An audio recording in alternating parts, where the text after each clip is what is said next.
Welcome to hashtag kitchen. আজকের menu Shimla মির্চ with veggies.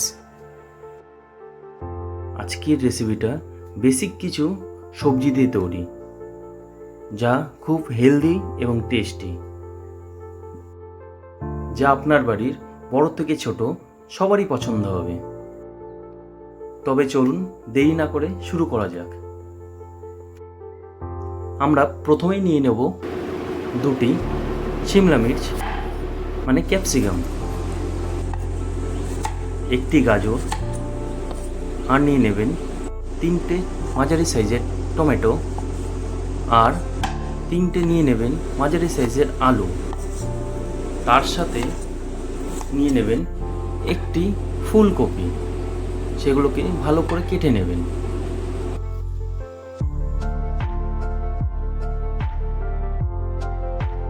আমরা প্রথমে একটি মশলা তৈরি করে নেব, যার মধ্যে দেবেন 2 টেবিল স্পুন জিরে পাউডার, 2 টেবিল স্পুন ধনিয়া পাউডার, হাফ টেবিল স্পুন হলদি পাউডার। তার সাথে সামান্য একটু জল মিশিয়ে মশলাটাকে ভালো করে গুলিয়ে নেবেন। গোলানো হয়ে গেলে সাইডে রেখে দেবেন, এটা পরে কাজে লাগবে। একটি কড়াইয়ে গরম জল বসিয়ে তাতে দিয়ে দিন ফুলকপি এবং গাজরটি, আর সেইটিকে 40% কুক করে নেবেন।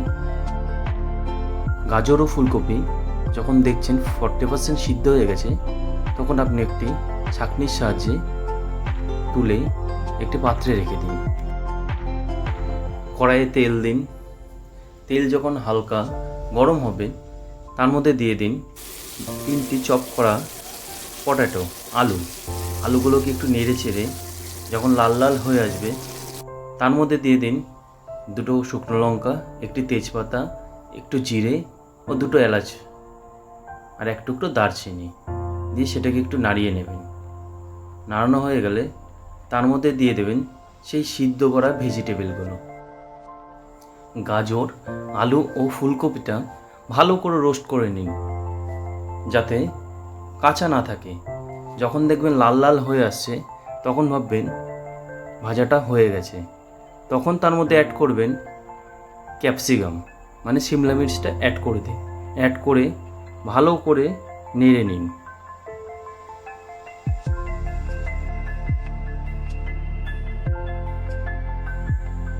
স্বাদ মতন লবণ দিন। তার সাথে অ্যাড করুন হাফ চা চামচ গোলমরিচের গুঁড়ো।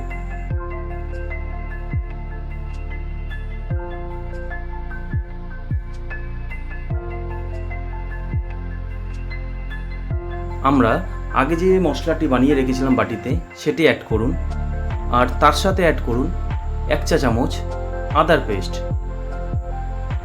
এরপর ভালো করে পুরো সবজিটাকে কষিয়ে রাখুন। মশলা ভালো মতন কষানো হয়ে গেলে এর মধ্যে অ্যাড করে দিন চপ করা টমেটো এবং লঙ্কা কুচি। গ্যাসটাকে হাই ফ্লেমে দিন। হাই ফ্লেমে দেওয়ার পরে ভালো করে নাড়িয়ে